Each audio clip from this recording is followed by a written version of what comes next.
Hi everyone, welcome back. This is Dad Explaining Politics, as usual. This is a crazy number of episodes in. I don't even know what we're up to at this point. Do you remember? I think we're up to 42. 42! Guys, phenomenal work. So today, we had a bit of a break last week because we had some family stuff going on, but I know that all of you were probably incredibly worried that you were missing out on even one episode, but we're back. We're back, aren't we? Hi everyone, I'm calling in from Lisbon today, and Freddie is in Canberra. As she I said, always am. yes, as she always is. Mm. So we wanted to talk today about a few things. Obviously, the UN summit, which is finishing this week, which has been on this week. The recognition of Palestine are really the two big topics that are the topics of this week. And Charlie Kirk. And of course, the Charlie Kirk assassination, which was really last week, and the memorial of that. So why don't we start with the Charlie Kirk assassination? And just as some background, he was a right-wing commentator who became incredibly popular and was running, daily podcasts, etc., with millions of people, appealing to really young voters, conservative young voters, and was a key element in getting out the youth vote for Donald Trump in his latest election win. And as you probably heard, he was unfortunately terribly assassinated a week or so ago when he was at a Utah University campus doing what I think is actually, you may not agree with what he talked about, but the fact that he wanted to engage and discuss with other people in that open environment is a rather honourable thing. So really tragic that he was assassinated, and that happened over a week ago, and has brought ruptures throughout the US. The right is using it as a thing to say that this is the crazy left doing these things, and there's been all sorts of comments from the left as well. So I would say the US is in a sort of tinderbox from a left and right point of view. But Freddie, give you a comment. I mean, as always, I think that I disagree with you. The amount of times you use tragic and disappointing and awful in the last few minutes is crazy to me, because obviously, like, as a statement of fact, no one should be being assassinated, full stop. Like, that, goes without saying. I think that everyone listening to us knows that we believe that. We don't want anyone being killed unjustly or for any reason, ever. But we're not going to sit around here and talk about him like he was some miracle worker and like he didn't, having this conversation. I'm sure most people have had this conversation with their families, with friends. You've seen how the internet has reacted to something like this. And, if you disagree with the fact that he was misogynistic, pro-life, anti-abortion, sexist, racist, homophobic pig, then maybe do some research, because I think a lot of people have jumped on the bandwagon of protect free speech and not really looked into what he spoke about and not actually listened to him. I mean, how many people can really say that they listened to a full episode of his podcast, even as they support him on social media? Do you know what I mean? Like, I question the amount of people who put supportive posts up saying this shouldn't have happened, rest in peace. Do they even know what his policies are, and do they know what he's about? I don't believe that. I believe that this was a great opportunity for the right wing to take control of the narrative and call it terrorism. That's what they've called this, left-wing terrorism, extremism that's emerging in the US. But actually, if you get into the details of it, the shooter of Charlie Kirk was an incredibly right-wing conspiracy theorist who was even further right-wing of Charlie Kirk, and that's why he committed the assassin. Like, as you were saying earlier, that it's an impressive thing that he wanted to get out there and speak with people and have discussions. This was the reason why his shooter is hypothesized to have wanted to kill him, because his shooter is rumored to say things like he doesn't support even talking with the left or even having discussions with the left, because he doesn't think that there's any, benefit to those discussions. He thinks that they should be shut down completely, and he disagrees with what Charlie Kirk was doing. That's why he was killed. He was not a left-wing extremist. He was a right-wing extremist. But this narrative has been completely skewed by the US media. So that's all I have to say for right now. Anyway, it's a tragic event. Whatever And side of politics tragic. is assassinated, it really is. I mean, no matter what. I I said that, etc. asked. didn't I? So yes, so that happened, and then they had the memorial service, which I watched quite a lot of. You know, J.D. Vance was there, Donald Trump, his widow, who did an amazing speech, I have to say, and talked very well in terms of, you know, you've got to treat hate with love, etc., etc. And give me a chance, Freddie. I'm And listening. so I thought that was very positive. Whereas when Trump came on, he said, I hate my enemies and la la la, and was totally using it politically to MAGA's advantage, which I thought was terrible, right? So I thought that was an interesting contrast there.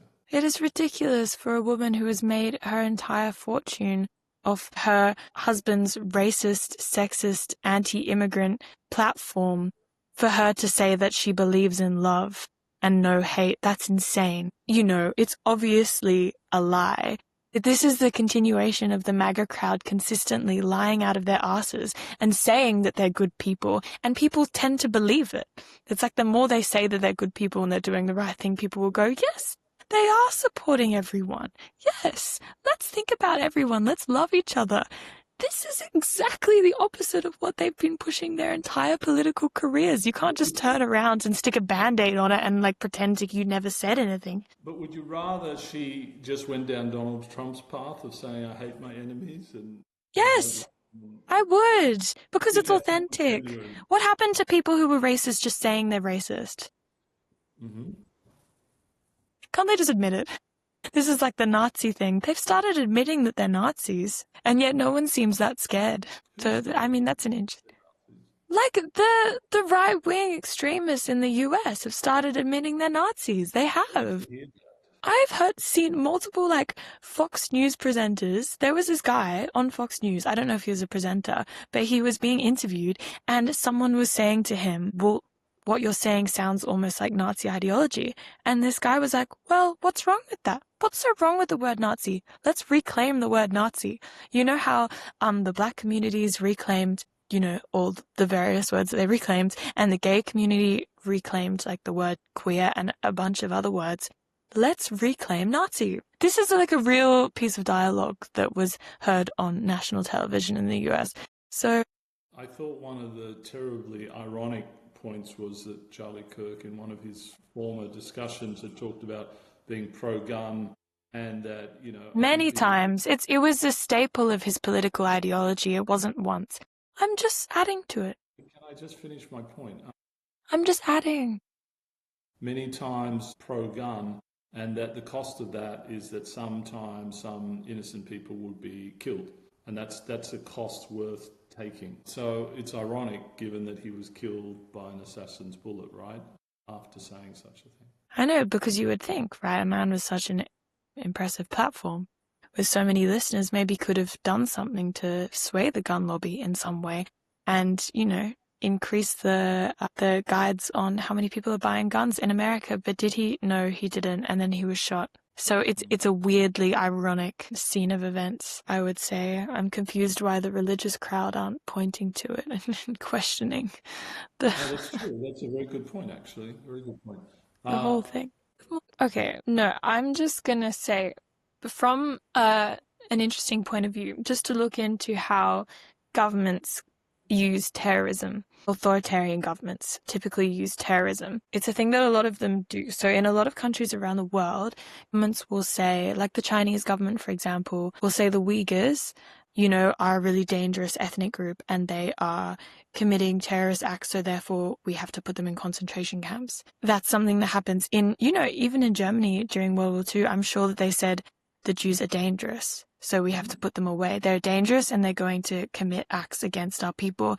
This has always been the rhetoric of these governments. It has happened across the world. It's still happening across the world in so many countries, all across Africa, actually. If you look at the northern African countries, if you look at the Middle East, so you look at Syria and Iran, and the rest of these who have been in authoritarian governments in periods of time, they have always said the dangerous minority is a terrorist kind of group. Even if they're just rebelling against the government in a fairly democratic way, they always label them as terrorism.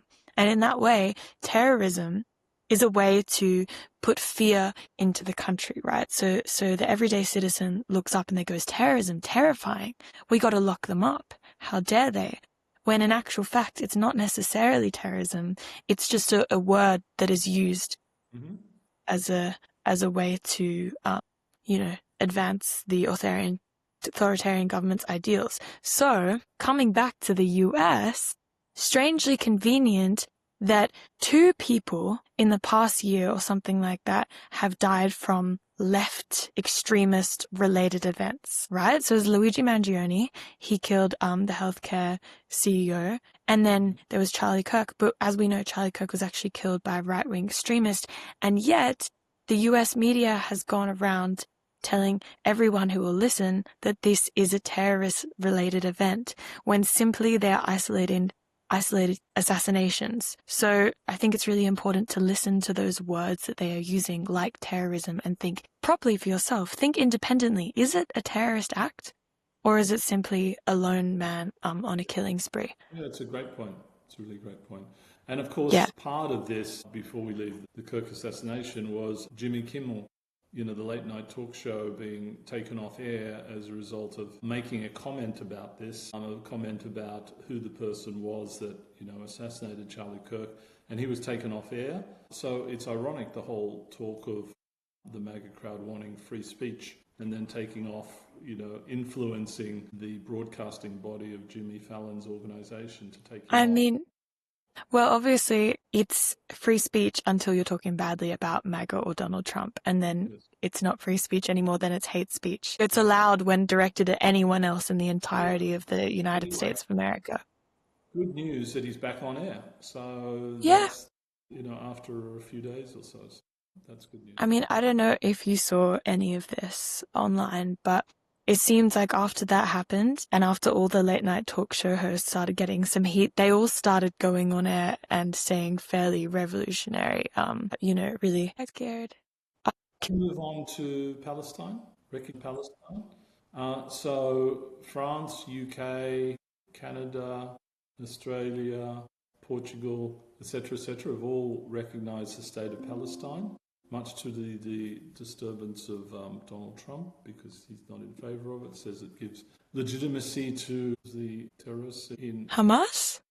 Hamas. Gives legitimacy. And yeah, of course, I'm sure that these opinions are solely coming from Benjamin Netanyahu, right? Because at this point in time, he's in a difficult political position even. I think we've talked about this in past episodes. But he has to keep pushing and is not halting this act of genocide. As you know, the UN special inquiry came out that it was genocide that Israel was committing in Gaza. Netanyahu isn't keen to halt this conflict at any time because it looks like he'll get voted out of office. So if you see the rest of the world standing up and recognizing Palestine, it's a bad sign for him. And it will be interesting to see where he goes from there and what steps he will take. Because I don't know how you can come back from something like this. No, will be really interesting. So, of course, this week has been the 80th anniversary of the United Nations, and many world leaders around the world have been there. One of the interesting sort of side notes of this is that the US has restricted some people going to New York for the United Nations, which really goes against the whole charter of the UN. And there's, because the UN should decide who can come to their General Assembly meeting just because it's hosted by the US. They shouldn't interfere in that. Like, Khrushchev and, Che Guevara and other people in the past have come to the UN, even though the US, haven't liked them coming. They've abided by that. So there's even talk now of should the UN move its headquarters somewhere else, Geneva, for example. Anyway, they had the session, and of course, Donald Trump spoke for about 50 minutes or so and made a joke that he and Melania were on the escalator and the escalator broke down. And then when he was speaking, the teleprompter broke down. And he did make a funny joke about that's all the UN's given him, broken escalator and the teleprompter not working, which is kind of unfortunate. And then he berated the UN and berated much of the world, right? In terms of you've got to get your immigration under control.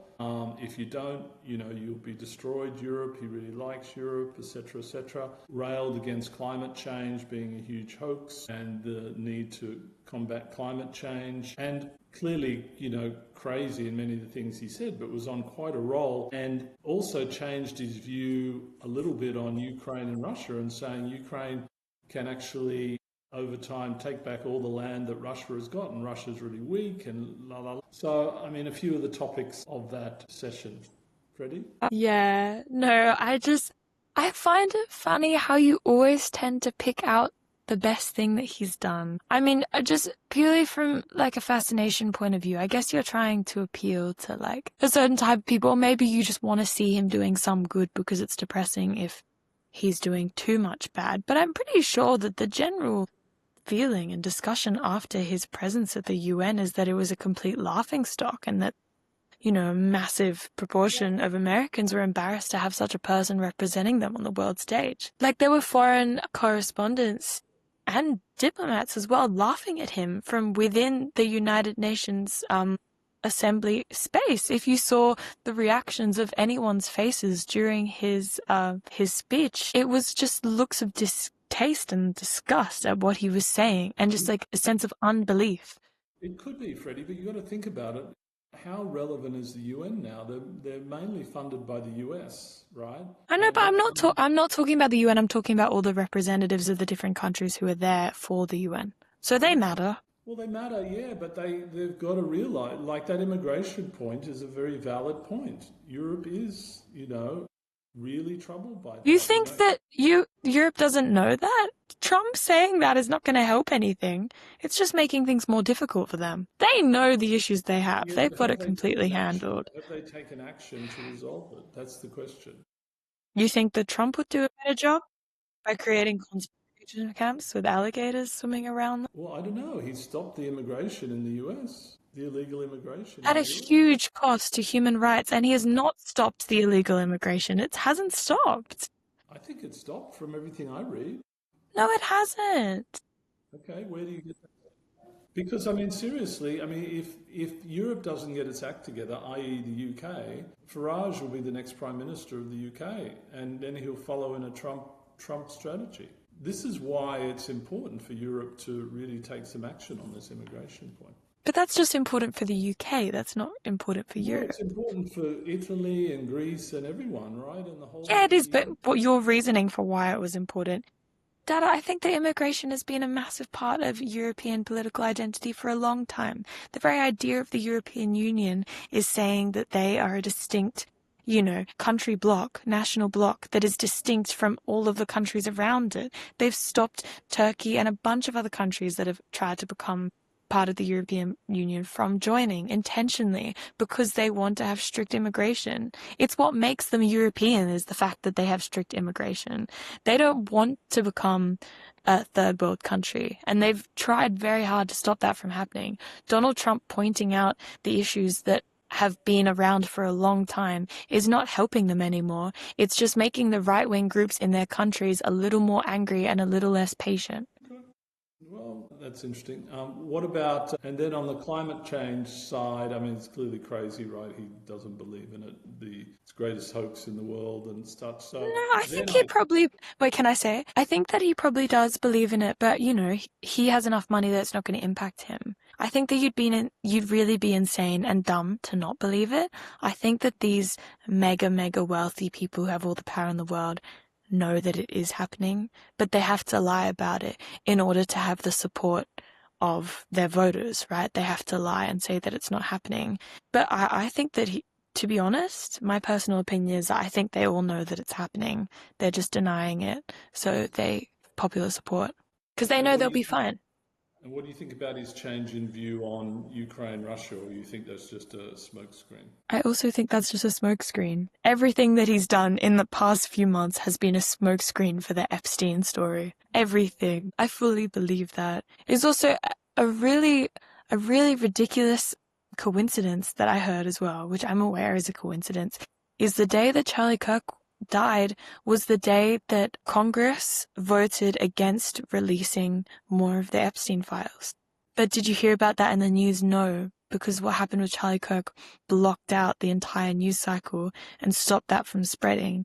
So it's been interesting how every single time something like that has been about to be spread by the news, it's blocked by another story. So I think that everything is a smokescreen. He just wants to stop himself from going to jail. He's just Absolutely. another Netanyahu or another Putin, you know?